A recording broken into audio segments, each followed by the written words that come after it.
In IT, you're going to hear these two terms a lot, LAN and WAN. These are simply names for the type of network you're connected to.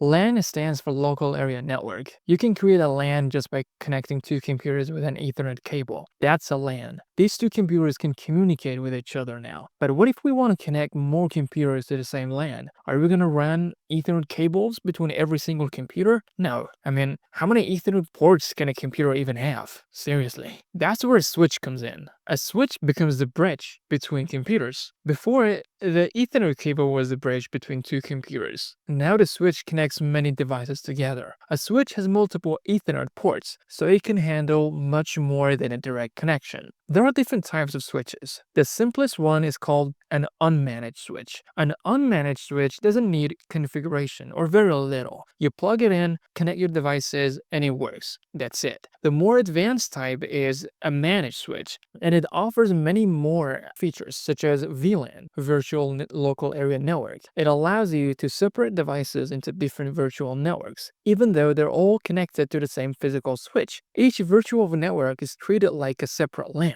Devices can only communicate with other devices within the same VLAN. The other one is port mirroring. It copies traffic from one port and sends it to another port on the same switch, and it has additional configuration and security features. The unmanaged switch don't offer these options. You can't configure them much, and they don't provide advanced security settings, but they are affordable, and for whom use an unmanaged switch is usually enough.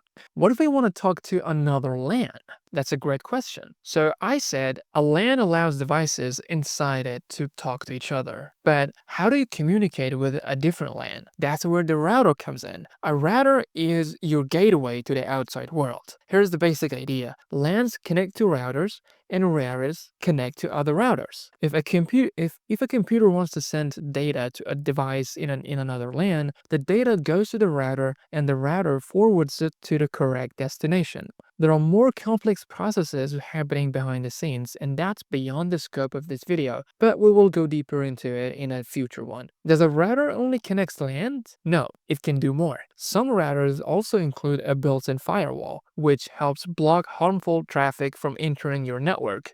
Now let me ask you this. What happens if we connect millions or even billions of LANs together? You get a WAN, which stands for Wide Area Network. WAN is basically the global network. This is what allows you to watch YouTube videos, send messages, and access websites. Your data travels from your LAN to other LANs across the world, like the one hosting a YouTube video or the network your friend's phone is connected to. Again, there's a lot happening behind the scenes. Protocols, port numbers, routing tables, and more. Don't worry, we'll cover that in a separate video.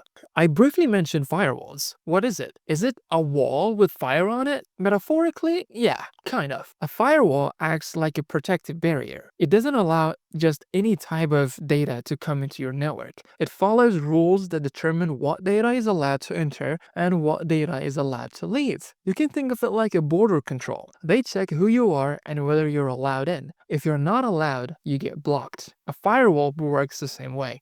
And just like other devices, there are different types of firewalls. Some come with routing built in it. Some can encrypt traffic, and many offer advanced security features. Now, let me direct your attention to two very important things in networking: IP address and MAC address. IP stands for Internet Protocol. It's like a name or an address given to your device so it can be identified when sending or receiving data. It is given to you by your router. There are two types of IP addresses: private IP addresses and public IP addresses. Private IP addresses are assigned to devices inside your network, and public IP addresses are assigned to your router, the device facing the outside world, by your internet service provider. If you want to see your IP address, open Command Prompt in Windows and type ipconfig. For Mac users, open your terminal and type ifconfig. It will show you your IP address, your MAC address, and other network details. A MAC address is a unique identifier for your hardware, assigned by the manufacturer. It's not given by the router, and it doesn't change. While an IP address it can be changed. No two devices in the world have the same MAC addresses. A MAC address has two parts. The first part identifies the manufacturer, like TP-Link, Acer, Samsung, and more. The second part identifies the unique device itself. Within a LAN, devices communicate using MAC addresses. Wait, then what is the IP address for? That's a deeper topic, and I will explain it in another video. That was about networking basic. See you in the next one.